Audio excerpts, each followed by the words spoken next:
All right, we're diving straight into a pretty explosive report today. It paints a really tense picture of a high-stakes military deployment. You've got a global superpower, a defiant regional power, and, well, a clock that is ticking down. So what's the big headline? The central claim in this report is absolutely wild. It suggests the world could be just 72 hours away from a brand new major conflict kicking off in the Persian Gulf. And to really wrap your head around how high the stakes are, just look at this number: $20 billion.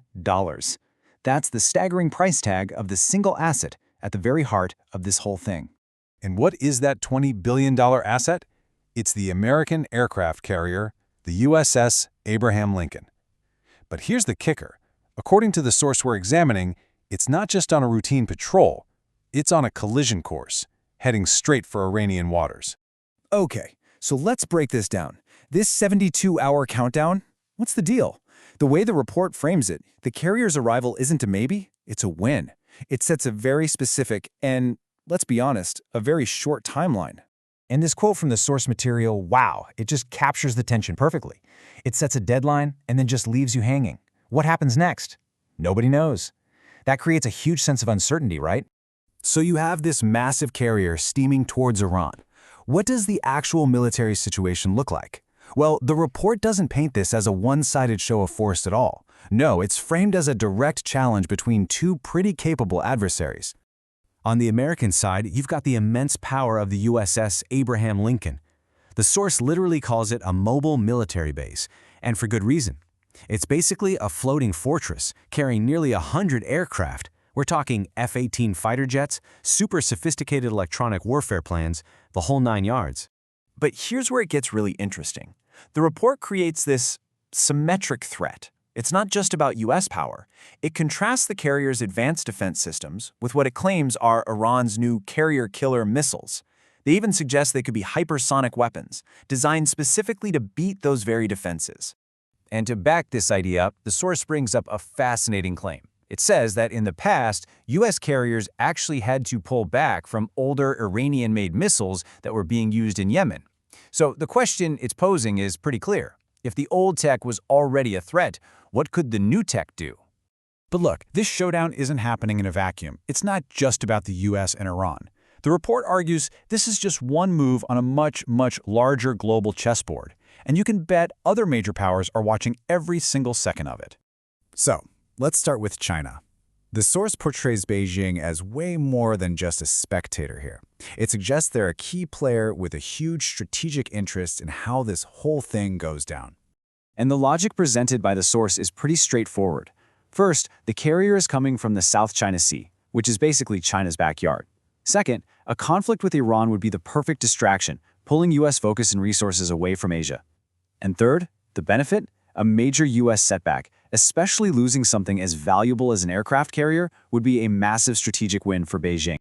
Next up, the report brings Russia into the picture. It uses a quote attributed to their foreign minister, Lavrov, to argue that any kind of external plan to destabilize Iran from the inside has already completely and decisively failed. Now, this is where the geopolitical maneuvering gets really complex. The source suggests that even America's allies in Europe might have mixed feelings. Publicly, sure, they're aligned against Iran, but secretly, they might not mind seeing the U.S. get a little bogged down, maybe to curb what the source calls American unilateralism. And finally, the source points to Israel as a key player that's actually pushing for conflict. The report alleges that Israel isn't just preparing with emergency deliveries of F-35s, but is actively encouraging the United States to launch an attack. But this analysis isn't just about external forces. It also turns inward, painting a really detailed picture of the internal situation inside Iran. And the claim is that the country has just managed to weather a pretty significant storm. So the crucial point here is a claim of victory. The report asserts that this sophisticated, externally backed plan to use domestic protest to bring about regime change has been, and I'm quoting, completely foiled by the Iranian authorities. And the alleged fallout from that was massive. We're talking about a huge U.S.-Israeli intelligence network inside Iran getting captured, supposedly with some help from Russian technology. The report even points to some really high-level consequences, citing claims that a former president, Rouhani, was put under house arrest for his alleged contacts. So after all of that, the countdown, the military hardware, the global chessboard, what's the final takeaway from this report? Well, it pulls all these different threads together to make a much broader point about America's global position. This quote really just encapsulates the entire warning of the source material. The argument is that this military move isn't a simple show of strength. It's a super high-risk gamble that is very, very likely to backfire. Ultimately, the report concludes that this whole standoff is really just a symptom of a much larger problem. It portrays the United States as being overextended, stretched thin across so many global fronts that it's now in a tough spot where it's hard to de-escalate without losing face. So the source leaves us with one last, really provocative question. Is this just another regional conflict between one carrier and one country? Or are we watching a tipping point in a much larger global realignment of power?